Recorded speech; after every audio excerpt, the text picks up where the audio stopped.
Sadly, I lost all of my Star Rail footage when my old PC recently broke, so this video is mainly going to be an auditory experience. Feel free to play this video on in the background while you do something else, cook, clean, work out, or watch my Zenless Zone Zero gameplay footage, whatever floats your boat. What I'm about to say absolutely breaks my heart. I quit Honkai Star Rail. I think. Maybe. I don't know. Honestly, I'm emotionally unstable, so maybe this will be a temporary break. Over the past year, I've slowly become more and more frustrated, annoyed, bored, and worst of all, apathetic. The game has progressively gotten worse and worse, and I have reached a point where I have to force myself to play. And once you reach that point, you lose one of the core incentives to play a video game, the fun aspect. Not only that, I have progressively taken longer and longer breaks. For example, the last time I logged in was during week 1 of version 3. After completing the story, I ignored the rest of the update. And truth be told, I have zero interest in version 3.1. There are only 2 things that even remotely interest me right now. The gameplay leaks for Castoris, obviously I won't show any of them, but my god, she looks amazing, as well as the Fate Stay Night collab. Sadly, however, my apathy towards the rest of the game exceeds my interest in those 2 things. Power creep has been a hotly debated topic. Personally, it has heavily impacted my enjoyment of the game. My issue isn't that enemies are becoming stronger or that they have bigger health. That certainly is an issue, but my complaint is the total abandonment of older characters and the terrifying revivability of Castoris. My favorite Star Rail character is Kafka. She's the total package, drop-dead gorgeous design, a fascinating mystery and role in the story, and enjoyable gameplay. I love playing with Kafka, but it has become abysmal to play with her. The damage over time, aka dot archetype, was never super popular. The game only launched with 2 dot units. Then in version 1.2, Kafka and Luca released 4 options, and dot did not exist without Kafka. That's how starved for options we were. Eventually version 2.0 released and we got Black Swan, our second and final premium dot character as of me making this video. 1 year after her release, we have gotten nothing for the dot archetype, and according to leaks, there are no dot characters releasing in the next couple of updates. At this point, it looks like Kafka won't be getting a new friend until version 4 or later. Blade released and was immediately abandoned 2 years later, and he still hasn't gotten anything to help him out.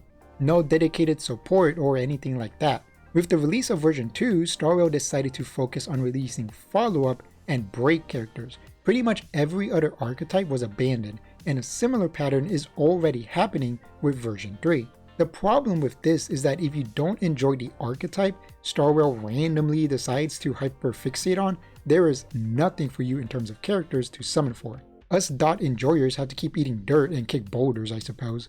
Power creep is a whole separate issue. It's bad enough that older characters don't get any new shiny toys to play with, outside of Jin Yuan that one time for some reason. Everybody is constantly fighting, struggling, grasping for relevance. Silverwolf on paper should have been an incredibly powerful, long-lasting character, but ever since Acheron released in version 2.1, Silverwolf has become essentially worthless. Multiple damage characters that can either apply weakness break or ignore it have released. Yug does what Silverwolf does, but better, and Anaxa is power creeping both of them by inflicting enemies with all weaknesses using his skills and ultimate. Jingliu was super powerful when she released, but was almost instantly power crept by Acheron. Acheron herself struggled to keep up with other damage characters like Firefly, Fei Xiao, and for some reason Ling Sha, a healer. This insane rapid power creep combined with the massive increases to enemy health pools, defense, and special gimmicks that you need new characters to circumnavigate makes the player experience abysmal. Power creep is natural for gacha games, it comes with the territory, but there is a balance, a delicate dance that needs to be performed to keep things fair for players. Star Rail is not a great experience for free-to-play or spenders. It is impossible to keep up as a free-to-play or low spender, even if you are smart, strategically skipping banners and only summoning for the must-have powerhouses. Acheron being surpassed by Firefly 2 updates after release shows that being smart simply isn't good enough. And if you are a dolphin or whale, all of the money you spent is immediately thrown out the window the next update. What's really annoying is that there is a simple solution to fix this problem. Stop hyper-focusing on 1 or 2 archetypes. If Star Rail had a more balanced spread of character types, they wouldn't have to implement such massive power creep. For example, in one version they could release a follow-up DPS and support back to back. In the next version, they release a healer and hyper carry. Next version, they release a dot DPS and support. Version after that, a break DPS and support. Version after that, a tank and universal support. And finally, a summon DPS and support. Boom, a healthy distribution of archetypes for the next 6 updates. And because all of the DPSs belong to different roles, they don't have to power creep each other. As long as the game also releases content where each individual DPS can shine, they won't have to force power creep to force players to summon for characters. The game can have game modes, enemies, and bosses where each damaged character can shine. Whales and dolphins can still summon for everyone and easily clear everything, and free-to-plays and low spenders can focus on 1 or 2 archetypes and still clear content, although not as easily. And that's just one solution. There are other things they could do. For example, release more mixed archetypes. Follow-up healer, dot healer, summon tank, follow-up tank, lifesteal healer, dodge tank, debuff tank, etc. Releasing more unique, gimmicky characters means they won't have to rely entirely on raw power to sell a character. Fun fact, Star Rail only has 4 tanks. It launched with 3 of them, and the 4th was added in version 2.1, 1 year after the game was released. If leaks are to be believed, the 5th tank won't be releasing until the end of version 3, 3.6, 3.7, around that time. Okay, so maybe not a fun fact. A while ago, it was announced that older characters will receive buffs. As of me writing the script, we don't know when, who, how often, or what buffs characters will receive. Normally, I would be elated by this announcement, but I don't trust Star Rail enough to get my hopes up. Even if someone like Silverwolf got buffed, realistically she wouldn't get anything crazy. Anaxa is releasing soon and the devs wouldn't do anything to potentially damage his cells, whether it be now or his future rerun. Something else to consider is that even if someone like Kafka or Blade got buffed, they still wouldn't have supports to help them reach their full potential. Kafka will still be glued to Black Swan since, once again, according to leaks, Dot isn't getting anything anytime soon, and Blade still has no friends. While buffs are nice and necessary, MiHoYo's history makes me think that buffs will be a small band-aid fix rather than a saving grace. Sadly, Star Rail will most likely continue its anti-consumer practices and try to force players into spending money by implementing worse and worse power creep, which leads me into the Castoris problem. Currently in the test servers for version 3.2, she has a passive skill that resurrects one ally with 1 HP once during battle. That on its own is fine. Honestly, it's pretty bad as far as a revive mechanic is concerned. But then you realize that Castoris does not need to be in your team to activate this skill. As long as you have Castoris in your account, she will resurrect a character once per battle. That's right, she has an account buff. And once again, the revive itself isn't that good. Since a revived character only has 1 HP, they can still very easily die. The problem is that if this mechanic makes it into the final release version, it will open Pandora's box. The developers will release more and more characters with crazier and crazier account buffs. For argument's sake, let me give you 3 examples for future account buffs. One of them will increase max HP, which would be crazy. Not only is it a massive upgrade to HP scaling characters, everybody else would get a massive boost in survivability. This would go so far beyond meta, not summoning this character would be idiotic from a player perspective. The other would increase attack. I don't think I need to explain why that would be good and why not summoning them would be moronic. And lastly, the third character would increase all skill levels by 2. That's right, every character you have would get their skill level increased by 2. Only a buffoon would not summon that character.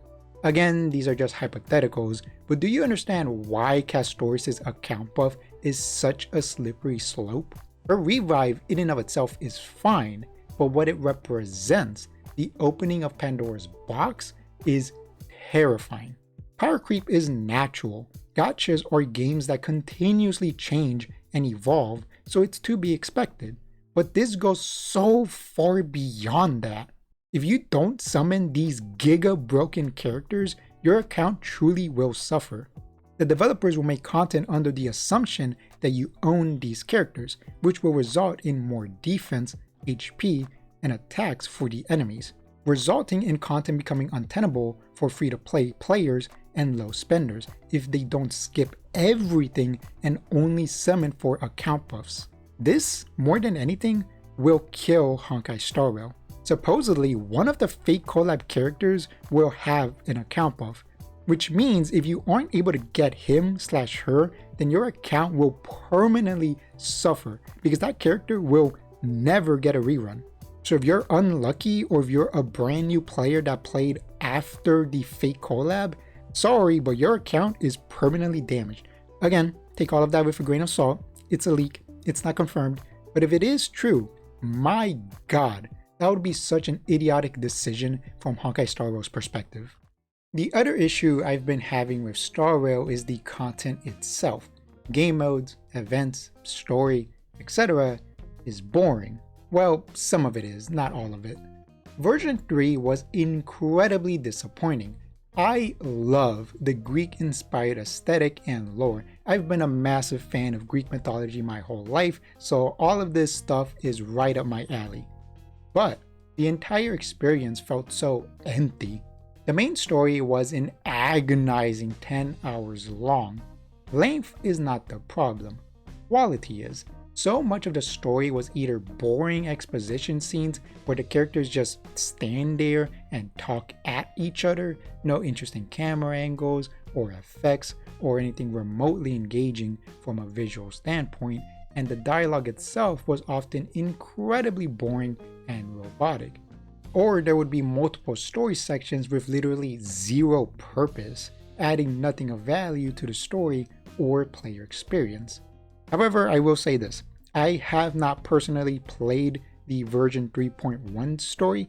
I don't know if it's better, maybe it is, maybe it isn't. For some reason, TikTok randomly showed me 2 different cutscenes when I was just mindlessly scrolling on there. One of them was of my day walking through a field of soldiers and then sitting down on a chair. I thought that looked pretty cool. I don't know what the context was, but it looked interesting. And then the other one was one of the tribbies dying, sacrificing herself in order to teleport 2 other tribbies away somewhere.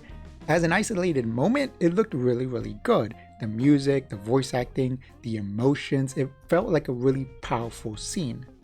However, I don't really know if that's indicative of the rest of the story. Honkai Star Rail has a lot of very good moments, but the overall quality of the story isn't good. Having a good moment doesn't mean that your story is good. Penacony has a couple of really good moments, but as a whole, Penacony is really bad. It's not a good story. Now, allow me to get a little bit more specific with my issues with the version 3.0 story. After the introduction sequence where we meet with Tribi and Phanon to save the city, we encounter an explorer who wants to take a picture with us. So we hand him our phone and he takes the picture. We are then told to go to the bathhouse to talk with Aglia. Once we arrive, we ask her to tell us what's going on. Instead of telling us herself, she tells 2 little bath sprites to explain instead. One of them has a deep old man voice and gives a very detail-heavy explanation of the origins of the world. But before he can tell us everything, the Trailblazer interrupts, saying that she's bored. After that, the second bath sprite pops in and gives a very quick, uninformative explanation. The Trailblazer then says they feel like they're being talked down to. After that, we meet up with Aglia in the private section, and she gives us a little bit more information as to what's happening. This entire sequence sucks because the purpose isn't to inform the player, rather it's to tell a bad joke about attention spans. Personally, once the sequence was over, I was still confused as to what exactly was going on. Another pointless scene happens when we return to the city with Mem. We go and talk to 3 different NPCs in order to collect memories, but they don't do or tell us anything interesting. Once we collect them, we play as Aglia for about 10 minutes, if not a little longer. The only valuable thing for this sequence is that we learn of the existence of a council that apparently doesn't like Aglia. Interesting information, but we did not need to learn about that in version 3.0. The problem with these sequences is that they don't add anything, characterization, nor proper lore exploration. Not only that, a lot of cutscenes in the story are oddly redundant, just constantly establishing the exact same information over and over again. Once again, the problem isn't length, it's quality. I would like to rewrite both of these sequences to be, in my opinion, better. First, let's get rid of the bath sprites and discussion with Aglia in the private section. During our first visit to the bath section with Aglia, we meet up with the explorer directly outside of the bathhouse. He talks to us, we take a picture with him, and then he leaves. After that, we enter the bathhouse and talk with Aglia. She then takes us directly to our room. Since we just had a big battle, she figured we would want to rest. Once we get to the room, we explore it and then notice the water basin. She tells us about it and then encourages us to put our head inside of it, and we oblige. Boom! We get sent to the special room with the constellations. I forget what the place was called off the top of my head. She then proceeds to interrogate us. This might seem crazy, but she herself admits that she will do whatever she deems necessary to protect the city. Seeing how powerful the Trailblazer and Dan Heng are, she decides to immediately interrogate them to see if she can trust them. Once the interrogation is over and we talk to Phanon and Castores, they also tell us about the origins of the 12 gods alongside everything else they tell us. Boom! Just like that, we removed the pointless bath sprite section, cutting down the runtime, and kept only the important parts of that sequence. As for the other sequence, once we return to the city with Mem to collect the 3 memories, we also encounter and stop the March 7th cult started by the explorer guy that took a picture earlier. Now this pointless 10-minute sequence from before will kill 2 birds with 1 stone, once again cutting down on runtime. Applying this concept to the entire version 3.0 story, as well as removing all of the moments that just repeat previously established information, would make the story so much better. The biggest issue with the story, in my opinion, is the fact that 80% of the story is just boring as hell and a waste of time. Nothing happens. Characters are just standing around talking in circles instead of delivering important exposition or engaging characterization. That, or they set things up that never go anywhere. Oh hey Firefly, what are you doing here? I've talked enough about Firefly at this point, I'm not going to repeat myself. Even if the sequence is good, if the setup never gets paid off, then it actively hurts the story regardless of how good it was. Remember Duke Inferno and his kids? They were set up in a trailer for Penacony, but once Penacony released, Duke was killed off screen by Acheron, and we have no idea where his kids are. We know they're not dead, but we have no idea where they went. I want to talk about the sequence with the Stellaron hunters on the train. That entire sequence is beautifully executed. Every member gets a moment to showcase their character. There's a fun short battle, we get some interesting snippets of the Trailblazers' past, and we get the choice to talk to Firefly or Kafka. Now, of course, any intelligent person would choose to talk to Kafka, and her interaction was masterfully written. I genuinely got emotional talking to her and saying goodbye. After this borderline perfect sequence, we go to the city with Mem to collect the 10 memories and play as Aglia for a couple of minutes. That's what I mean when I say that the story is 80% boring as hell and a waste of time. Star Rail in general, on the grand scheme of things, has a good story. It has interesting characters, it has interesting lore, it has a lot of really good moments, aka the train sequence, but the main story, on average, does not do a good job of exploring any of that interesting stuff, and the quality of writing is honestly really bad most of the time. The perfect example of that is the Shenzhou Lao Fu. The Shenzhou Lao Fu has a lot of interesting history, a lot of interesting lore, a lot of interesting stories, but there's a reason why a large portion of the fan base despises the Shenzhou Lao Fu, because the quality of writing, the quality of those chapters were abysmal. No joke, Star Rail could learn a lot from Zenless Zone Zero on how to tell a good story. Every chapter is pretty short, around 2 or 3 hours, but in that short amount of time, they are able to tell amazing stories, amazing world building, phenomenal characterization, plenty of jokes, great music, and emotional moments and payoff. Truly, Zenless is a masterclass. What's great is that the game doesn't waste your time. If they wanted to, they could have made the Miyabi chapter 10 hours long, but they didn't. Instead, they explored her story and character as well as ending the first story arc all within 3 hours. Here's the thing, if Zenless made a 10-hour long chapter but kept the same quality, I would happily play it. Once again, the problem isn't length, it's quality. Star Rail has plenty of amazing moments and sequences, but it's clear that the writers simply aren't skilled enough to stretch out that quality into a long story format.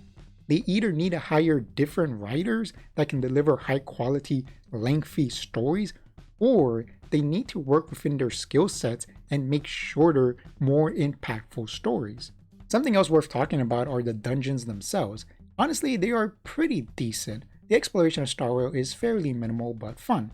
Decently long dungeons with simple and engaging puzzles and a healthy amount of enemies to fight. Obviously, some are better than others, but I wouldn't say any of them are bad. However, there are 2 things that greatly hinders the experience. First is the constant stuttering. The game will constantly stop the player in order to convey absolutely worthless information. For example, on the first visit to the temple with Phanon and Mayday, there's a moment where the player fixes a bridge. The game then plays a short 5-second cutscene where Phanon looks at the bridge and says we should cross it. In a vacuum, there's nothing wrong with the scene, but the game constantly pauses itself to convey pointless information. That happening over and over and over again over the course of, let's say, an hour-long dungeon greatly hinders enjoyment. The other issue is that the long dungeons very quickly become repetitive. The exact same puzzles repeat themselves over and over again. For example, the 3.0 dungeons made us constantly do the same puzzle where we turn back time on a big rock. The puzzle itself is simple, but fine enough. But it being so simple is the issue. Having to do the same puzzle over and over and over again gets boring real fast. Once again, the problem isn't the length, it's the quality. Finally, let's talk about game modes. They kinda suck. For some reason, we have like 5 different simulated universes, and each one is somehow worse than the other. Swarm Disaster is boring as hell and oddly difficult. The enemies are strong with a decent amount of HP, which is a problem because of how RNG heavy the game mode is. Golden Gears is just confusing and badly made. The most recent one with the wands is odd. It's not badly made, but your characters are essentially useless. All of your damage comes from these 3 wands that you can get. I truly do not understand Star Rail's obsession with giving us new roguelike modes. The first one was good, but each subsequent edition has only gotten worse. At this point, they just need to abandon the simulated universe. We have enough of them. Please stop. Pure Fiction is pretty good. It was the first game mode that made area of effect characters good, and its quality has remained fairly consistent since its release. Forgotten Hall has a problem where it essentially tries to force the player into summoning the newest 5-star character, by providing buffs that specifically benefit the newest characters. The fights themselves are fine, but being forced to play specific characters is annoying. While it is possible to beat the floors with old/weaker characters, the process isn't fun because you are essentially hitting your head on a brick wall. And yes, I am once again talking about Kafka. And then we have what is easily the worst game mode in the game, Apocalyptic Shadow. This mode sucks. I hate it. All that this game mode is unnecessarily strong enemies with insanely high HP that will destroy you in an instant and take forever to defeat. You essentially need to be a whale in order to comfortably clear this game mode, because once again, it essentially forces you to use the newest characters. But even more so than the Forgotten Hall. You can clear it with older characters as long as you pray to whatever god you believe in and sell your soul to the Dark Lord. This mode is not fun. Period. One of the biggest issues with Star Rail is how simple it is. Basic attack, skill, ultimate. Characters are so basic in their construction that it is incredibly difficult to make fun, engaging content. Turn-based gameplay lives and dies in its decision making, but because of how basic Star Rail is, there are no decisions to make. And content is almost entirely a damage/new character check, or a luck check. Star Rail has a lot of potential. It could be one of the best gachas on the market, but it has so many glaring flaws that have been piling on top of each other for the last 2 years. The story has a lot of good ideas, and there are a couple of really good moments, but the quality of storytelling is abysmal. Power creep is a massive issue and is only getting worse and worse with every update. And the game modes on average kinda suck, due to a combination of being damage/new character checks and the core gameplay being so basic, which adds to the power creep issue. Because characters are so simple, the easiest way to make players want to summon them is to make them monstrously more powerful than the previous character. In response, content has to become even harder, more HP and more gimmicky. I love Star Rail, but at this point I just don't know if I can keep playing. I simply do not want to invest so much time into a game that does not respect my time and dedication. Thank you so much for watching. If you enjoyed the video, please leave a like, comment, and subscribe. And if you really enjoyed the video, consider becoming a channel member. Bye bye.